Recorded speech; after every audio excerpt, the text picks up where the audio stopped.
Hi everyone, welcome and thank you for joining us today. My name is Eric, I'm the account manager for Connecting Up in TechSoup New Zealand. We're part of the Info Exchange Group, a not-for-profit social enterprise that tackles the biggest social challenges by creative use of technology. For those of you that haven't attended a webinar session with us before, Connecting Up in TechSoup New Zealand facilitate online trainings of webinars, workshops, boot camps, and webcons to help upskill the social sector in all digital areas. And you can check out more on the training and events section on our websites.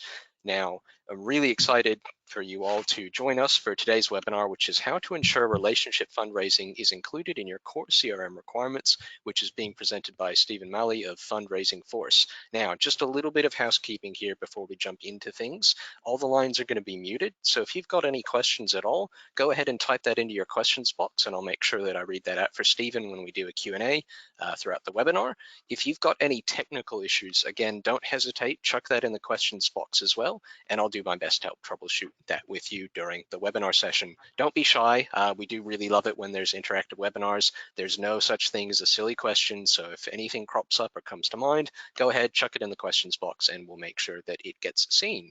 Now, just a couple of other little bits here. If you've got other programs open, please shut those down if you can. That can just sometimes affect the quality of the audio and video that's streaming to you today, and we want you to have the best experience that you can this morning.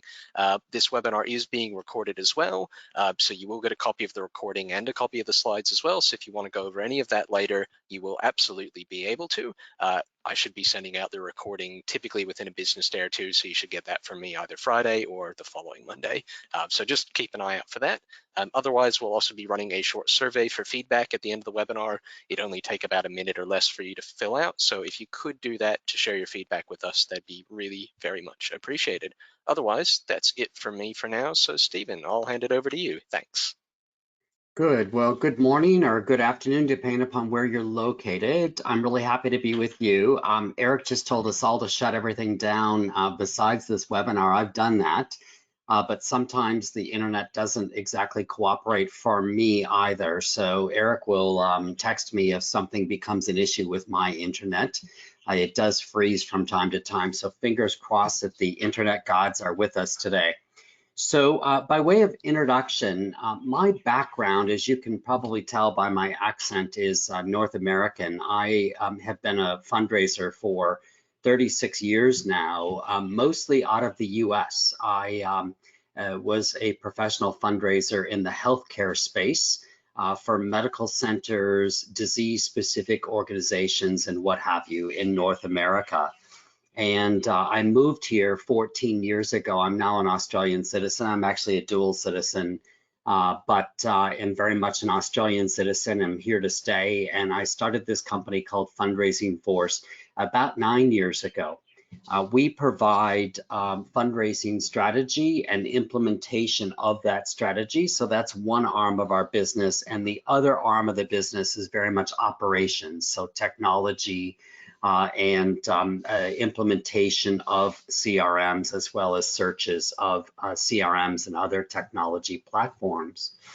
So I'm really happy to be with you. I just want to define what it is that we're going to cover today. I think all of this was in the promotional materials, but just to keep me honest, I'm going to define what relationship fundraising is. I'll talk a little bit about why I think we should care about fundraising requirements related to relationship fundraising. I'm going to actually dive into what those requirements are. I've got a whole list of them that I'm providing in this deck. And I'll talk to you about how you should gather those requirements in your not-for-profit organization, school, university, wherever you might work.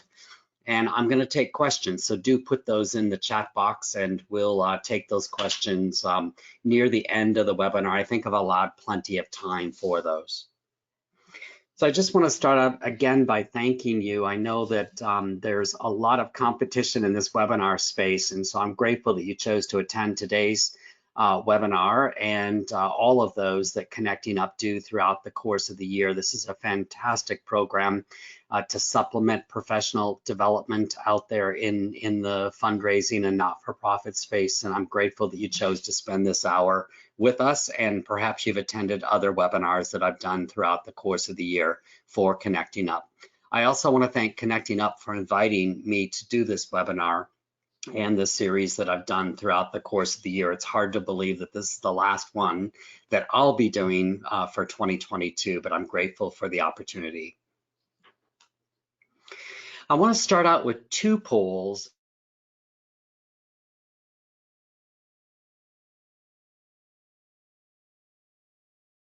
The first one is, are you in the market for new technology, whether that be third-party fundraising platforms? Is your organization in the market for new technology at this point in time? So Eric will put that poll up and you'll all have a chance to quickly vote.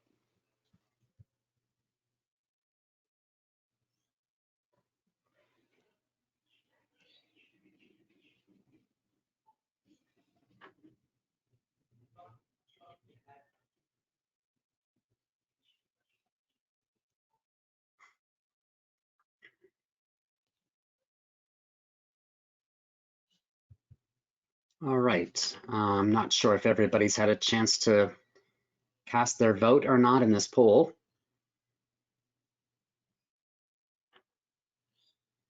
Good. So it looks like nearly 60% of you are in the market for new technology, and 43% have said that you're not at present.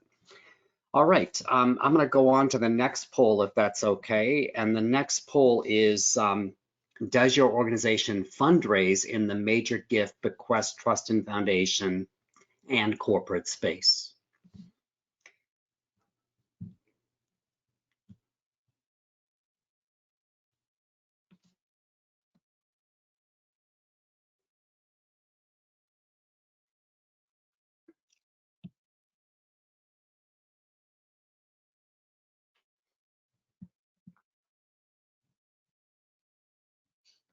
All right, 100%. Wow, good. So we're talking to the right audience today. That's great. Thank you for taking those two polls. It just helps me to understand who it is that I'm presenting to today. So I really appreciate you doing that. So just by way of further introduction of Fundraising Force, we are independent. We are completely independent of any technology company that's out there.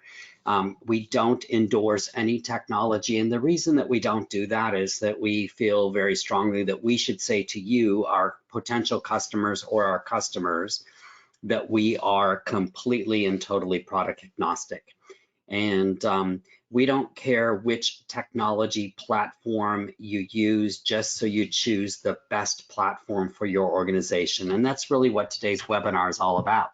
Gathering those requirements, documenting them, understanding what we're looking for before we go out to market, and as we implement that product after our product is chosen. We want you to be able to choose that and be independent of any technology platform. It doesn't help to have bias when you're going into this particular process.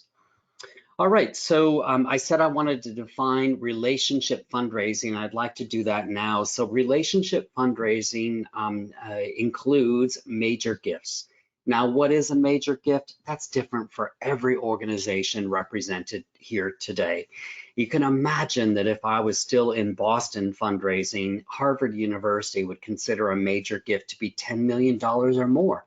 Well, that's not your organization. Many organizations here in this market define a major gift as $1,000 or more, some 5,000 or more, 10,000 or more. Whatever that threshold is, does not matter.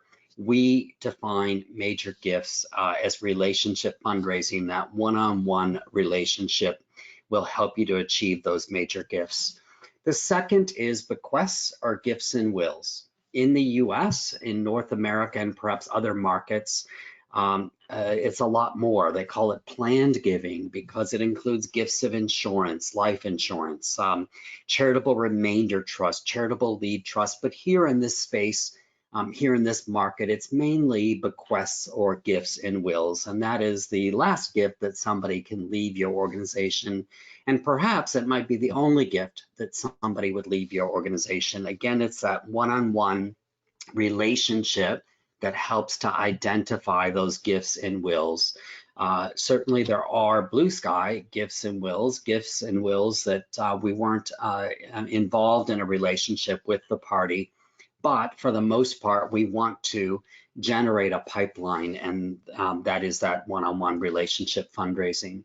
Trusts and foundations, so grant proposals that your organization might submit to a trust or foundation, definitely relationship fundraising as well. And the last here, corporate fundraising or corporate partnerships, two different angles with a corporation, but very important relationship fundraising. So that mix right there is what we're talking about today.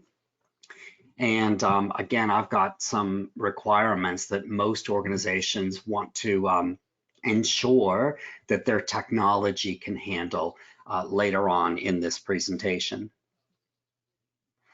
So why do we care about these requirements when we go out to find a new technology platform? Well, first of all, technology is not just for mass audiences. I will tell you that I oftentimes get asked, what's the difference between fundraising here in Asia Pac versus in North America? And the primary difference is here, it's mostly mass audiences. So direct mail, telemarketing, face-to-face, recurring donations. That's been the focus of fundraising in Asia Pacific for years and years, and a very successful focus. This should not suggest that I am diminishing the importance of mass marketing for our organizations. It is where it's at, and it's been very successful here in Asia Pac for many, many years. That said, technology is not just meant to be focused on mass audiences. So we should also care because your technology ought to be a home for learning from prospect research. So more and more we are using Google and other platforms on the internet to learn about our prospective donors, and we want to record that information in our CRM, in our technology. And so we need to plan for that through these functional requirements. The third thing is that we need to record moves management or pipeline management for our high value prospects, whether they are individual major donors, trusts and foundations, corporates, or perhaps bequest prospects. We need to track where we are, what stage we're at with these individuals or organizations in our technology platform.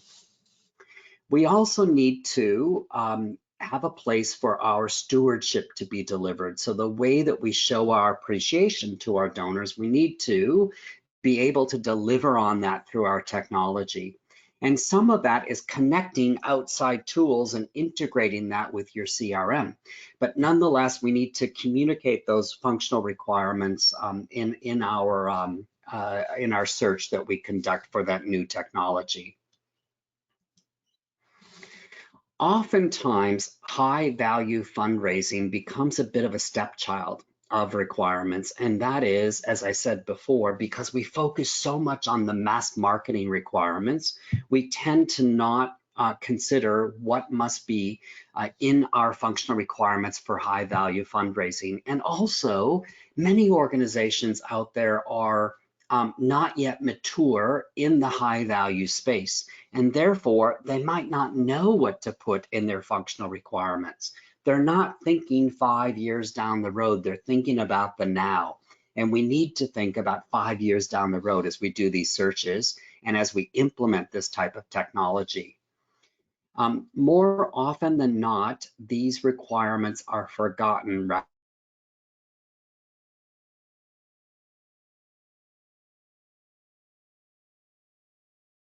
Make sure then remembered, and we need to put them in the forefront. We need to ensure that we document them, not forgotten. All right, I want to talk now about requirements, and I'm going to put these up on the screen. I'll try to do these animated screenshots quite slow because I'd like you to see the type of requirements that are on there. I'll talk about a few of them, but there are many of them that I'm going to put up here. I think I've got 4 animations that are going to come in and flow out. You are going to get a copy of this PowerPoint, and so you'll have these, and you'll also have the recording, I'm assuming, after the webinar. So this is not your only chance. You don't have to write all these down, but I did want to be fair to you and not keep this a mystery. So here's the first screenshot, and this is mainly focused on major donors. I just want to sort of explain this document to you. This is a document that Fundraising Force has produced. It's a template, if you will, and then we fill in these requirements in terms of the first white row that you see up there, high value major gifts 1.1, is what we start to fill in when we gather these requirements in an organization. So these requirements are quite common, but they're oftentimes slightly different from organization to organization.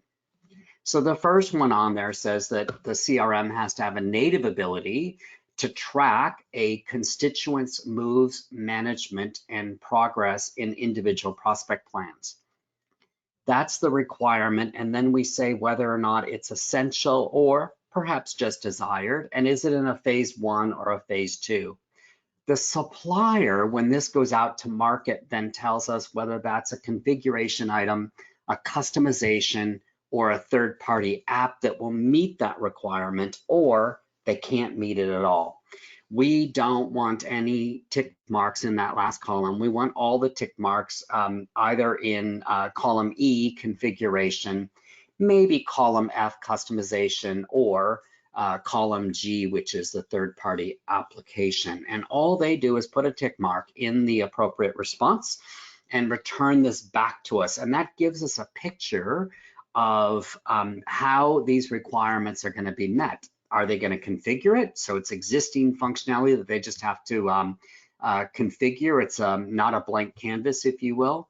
Do they need to customize it? And customization also means added cost. Is there a third-party application that they're going to bolt onto their CRM to deliver it, or can they not meet it at all? Just to continue down the list there, so you'll see that we've got, the ability to upload or link to documents, the ability to track and record financial holdings, assets, employment, a constituent's potential capacity, and things like that. So these requirements, I'm going to guess, if you're fundraising in the high value space, which 100% of you said that you are quite familiar to you, but I wanted to show you on the screen the types of requirements and how we typically word them as we go out to market so that they understand what their job will be if we select them as a supplier and as a platform.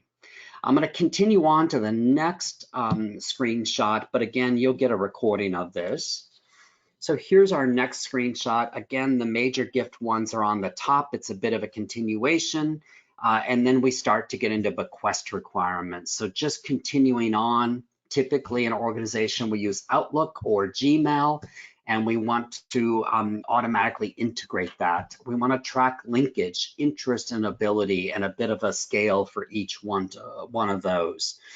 Trusts and foundations, etc. So you see those requirements up there. You're starting to see that some are desired and not necessarily essential, and you're starting to see that some are a phase 2 and not a phase 1.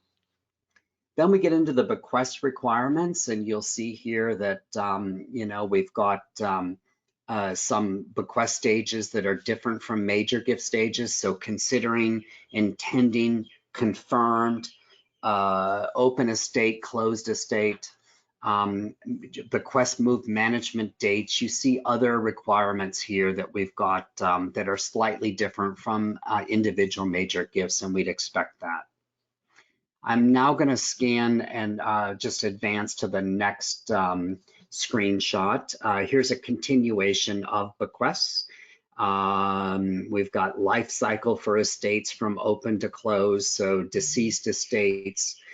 We've got requirements here that are about a household and linking that to the estate of record, a prospect plan for donors, etc. You'll notice that each one of these requirements is numbered, and that's so that the supplier can reference the number. that's really important. They might want to elaborate on in the RFP response. And so we number every single requirement in sequential order to be able to allow for that referencing, cross-referencing to happen. And then here's the last screenshot, and it's about corporate partnerships and also about stewardship. Corporate partnerships, so the stages there are different than individual major gifts and certainly bequests, different than trusts and foundations as well. So here you'll see that this particular organization, one of their stages, cultivation, solicitation, invoicing, because it's a corporate partnership, and then the deliverables. Stewardship, I just want to go back to that for a second and stress the importance of stewardship functionality in a CRM. And if the CRM can't deliver it, there are other tools out in the market that integrate with many CRMs. And so you might want to look at that. And that would be listed as that third-party application that the supplier might want to bolt on to the CRM. So those are the functional requirements that we typically document or a variation of them for various charities, schools, and universities as we do technology searches for them. I'm just going to pause and invite you to submit any questions in the chat window, which we'll get to at the end of the webinar. I do see a few have come in, which is fantastic, but please, by all means, insert your questions because I'd be happy to answer as many as possible at the end of the webinar. All right, so how do you gather these functional requirements? What's the magic answer here? So I think the most important thing is to involve seasoned fundraisers who deal with high value audiences. So include people on your team that deal with major donors, potential bequestors, trusts and foundations, and corporates in the requirements gathering. Ask them what they need. They may not give you the exact wording, but that's your job or a consultant's job to reword exactly what they need. It's your job or a consultant's job to actually interpret and perhaps speak the lingo that's required of the suppliers, but nonetheless involve these people in your requirements gathering. Don't depend on somebody in the IT department to understand the business requirements. Involve people on the business side in the requirements gathering. Ask them directly. Second, another option is to involve a consultant who has got expertise in this area, but I would still encourage you to do that first bullet, involve your staff directly. There's no better option than to involve the staff because that gets buy-in and you can't deny them the opportunity to participate. But there are certainly consultants in the market that understand high value fundraising and can help and guide the process alongside of your staff. Consider requirements about one-on-one relationships rather than those mass audiences. I think this is really important. They're very different. The mass audience requirements are all about campaign management and pushing those campaigns out to a wide audience, whereas these requirements that we're talking about are individualized depending upon the type of constituency and depending upon the requirements of those constituents. So I would think about this very differently than those mass marketing requirements. If we look at them side by side, they look dramatically different. All right, I am going to pause and see what questions are in the question window. We've certainly allowed plenty of time for questions, and I do see a few. I'm going to rely on you, Eric, to keep me honest and read the questions. I'm also going to put my contact details here up on the screen for people to have to reach out to me at any point. Sure, thanks, Stephen. I might address one of the first questions that we've got in here, which has come in, which is a question around the tech functionality in specific. So Nikki's gone ahead and asked why there's no requirement detail around user interfaces in particular for the CRM. Ah, great question, and thank you for the question. Thank you for going first. So in terms of user interface, that's really important. We typically accomplish that in screenshots that come back in the RFP, the response to the RFP, and or in the demonstration. So the selection panel will get an experience of them in the proposal, but also in the demonstration. They'll get to know the look and feel of the technology platform. And that's really important, how your end users are going to experience the CRM is critical. Whether or not it's easy to follow, it's intuitive, it's inviting, it's exciting to use. Those are really important components. You could include a couple of requirements about that in the functional requirements. We typically have it on a general tab, not on a high value tab, because that's about everybody, whether somebody works in mass marketing or in high value fundraising. And so it's about the whole organization experience, and it would be on another tab that I haven't shown here. I've only shown the high value tabs. But it's very important, and I appreciate you raising it. It's something that cannot be overlooked.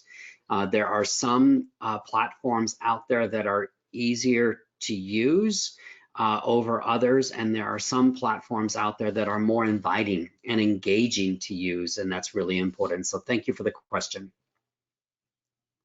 Thanks for that, Stephen. I'll go ahead and move on to the next question that we've got here, which is, what is the absolute #1 requirement for major gifts that should be included in a CRM?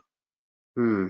It's hard to choose the most important, but I would say it's about pipeline management. And Moves management came out in the 1960s in the university sector in the US. And it was adopted from the corporate sector in the 60s. So the corporate sector founded, stage management of sales pipelines, and the not-for-profit industry, namely universities in the early 60s, adopted it, and it's taken off there ever since, and it's in use to this day. It will never fade away, and it's important for us to be able to communicate our pipeline as high value fundraisers. Our bosses, our boards, our execs expect us to be able to tell them how many constituents we've got in each stage of the pipeline. Again, the pipeline might be different from major gifts to trusts and foundations, corporates, and bequests, but we need to be able to tell our supervisors, if you will, exactly how many constituents we've got and who's in what stage in the pipeline. Pipeline management also helps us to move the donors through the pipeline and not waste time on donors who are not interested or don't have the current capacity to give a gift, right? So I would say that's probably the single most important, but I think the others that I've highlighted up there and others that aren't on that list are critical as well, because it all adds up into a well-rounded program. But I would say moves management or pipeline management, probably the single most important at the very top. Excellent. Thanks for that. All right, I'll move on to the next one here. So we've got another question in, which is, how do you distinguish what to put in a CRM and what not to for high value fundraising? I worry about privacy in particular. Hmm. Thank you for these questions. So my answer back to that is we have to remember that a donor has the right to see their constituent record upon demand. So, you don't want to put anything in there that's not public information, public meaning out there in the public domain, or told to you by the donor, him or herself or themselves. So that's the #1 rule. We certainly want to abide by the Australian privacy principles, which could eventually become stricter given what's happened in Europe. So we've got to keep that in mind. All of that said, I think it's important for us to remember that there's a lot out there in the public domain, and that's the rule of thumb. So any screening service that you subscribe to or engage, you want to record that information. Anything that you learn from a donor visit, providing the donor hasn't told you that that needs to be confidential, you've got the capability or the right to record that in your CRM. Now, all of this depends on your organization's privacy policy as well. You must adhere to that. So I'm not speaking for any organization out here. I'm just offering general guidelines. In terms of what's available in the public domain, you'd be quite surprised, as private as Australians are, what is available. And there's a lot available out there in terms of financial holdings for, inside trading and that sort of information. If I was speaking to a North American audience, it would be a very different story.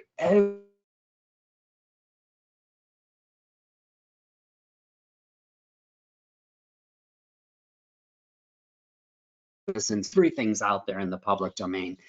US, for example, citizens are not very private. For example, if you go on the internet, you could find how much my property is worth in Boston, what I paid for it, what it's worth today, what I pay in taxes each quarter. You might be able to learn whether or not I hold a mortgage on that property. You might be able to learn how many children I have. You might be able to learn other details about my financial holdings and my personal life. That information is in the public domain in the US, for better or worse.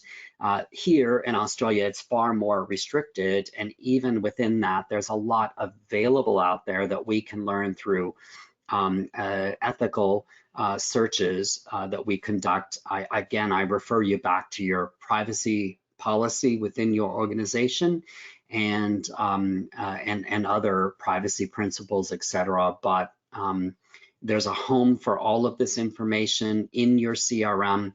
And remember that you also want to look at security. So should everybody in the organization be able to look in my record and see that I own a property and that it's worth X, or that I've told you that I intend to leave a bequest to your organization valued at X dollars, maybe that should be locked down to a set audience. And that's something that you want to look at when you're searching for new technology as well. Can you lock down certain fields from the wider group and have it protected to just the high value team, or perhaps one or two members within the high value team? So I hope that that answers that question. Great, thanks, Stephen. All right, we're coming up to the last question that we've got in so far, but I am conscious of the fact that we've got a healthy bit of time here. So if anyone else has any questions, don't hesitate to ask. Go ahead, chuck that in the questions box. We have got time to cover it. But getting onto this question here. So it's been asked, do fundraisers really know what functionality to include in a CRM? Thank you. I think that question probably relates to the slide that I suggested, that you absolutely need to include them in your requirements gathering. I think that they do. I think that oftentimes what we find is not everybody's great at communicating, or communicating them, as I might have said earlier, in a way that you can articulate to suppliers. So I think it's important that you listen to them, document what they say that they need, seek examples of what they say that they need, and then articulate that in such a way as I have on those slides. You might have seen that I have them worded ability to, or CRM must, that sort of thing. So you'll definitely reword so that there's consistent wording of all these requirements. But at the end of the day, I think fundraisers know what they need and know what they require. And so unless you include them in the requirements gathering and seek their opinion, you're discounting their ability to do so. Now, some people are better communicators than others, and we know that, and that's okay. As long as they're good with the relationship fundraising, that's what matters to your organization. Again, as I said, I think it's your job and a consultant's job to articulate it in such a way that it's understood by the potential suppliers that you're going to. I also think there's another piece of information here that will help to answer this question. At the end of the day, the suppliers that you're going to go out to better understand these requirements. And what I typically do when we send out an RFP packet that includes these Excel spreadsheets as well as a request for proposal, an RFP, is invite the suppliers to either a group meeting. All the suppliers come together with us to ask any questions that they want to ask, or I do one-on-one meetings with the suppliers. Now, why the difference?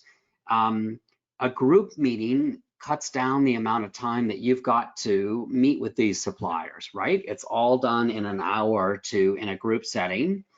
The downside of that is you show your cards, so all the suppliers know who's included in this process. So there is a negative there. If you want it to be a blind process, then you choose the one-on-one meetings. The upside of that is the blind process. You're not showing your cards, which might help with negotiation later on. The downside of that is you're spending an hour or two with every supplier. So there's a pro and a con to everything in life. The reason I mention these meetings is the fact that you'll learn what suppliers or which suppliers understand these requirements and which are going to need their handheld throughout the implementation. And those are the suppliers that I might shy away from. Every supplier that implements software in the not-for-profit space, whether it's a school, university, museum, charity, doesn't matter, ought to understand these requirements and shouldn't be asking you to explain what you mean by moves management. Shouldn't be asking you what you mean about a pipeline or what you mean by this report that you've got documented as a requirement.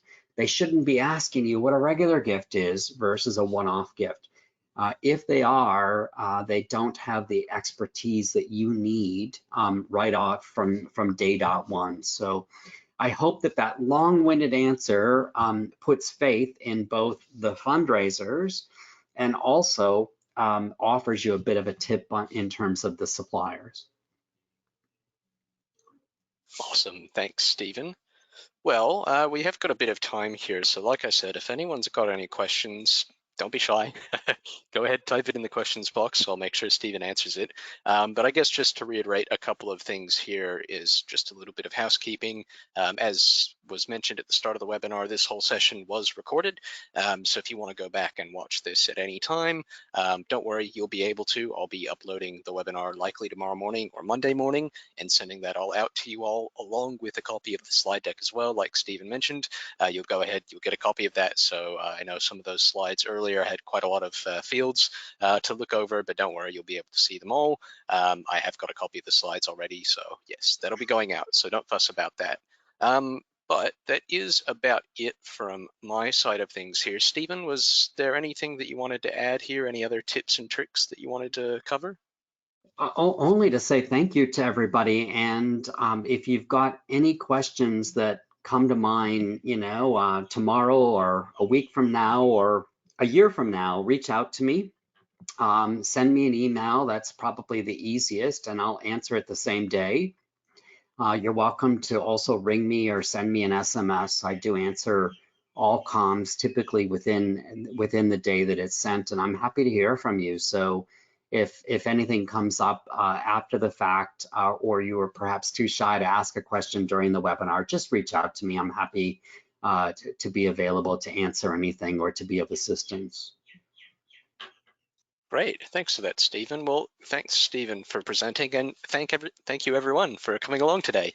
Good to see you all here, as always. As Stephen mentioned, this is the last webinar that we're running with him this year, but keep your eye out. There should be more next year. We'll be chatting with Stephen around that to see what content's coming up. Otherwise, yeah, we have got a couple more webinars coming this year, so If I see you at any of them, I'll be sure to say hello, but otherwise, enjoy the rest of your day, everyone, and we hope to see you all again next time. Thanks, and have a good one. Bye. Thank you.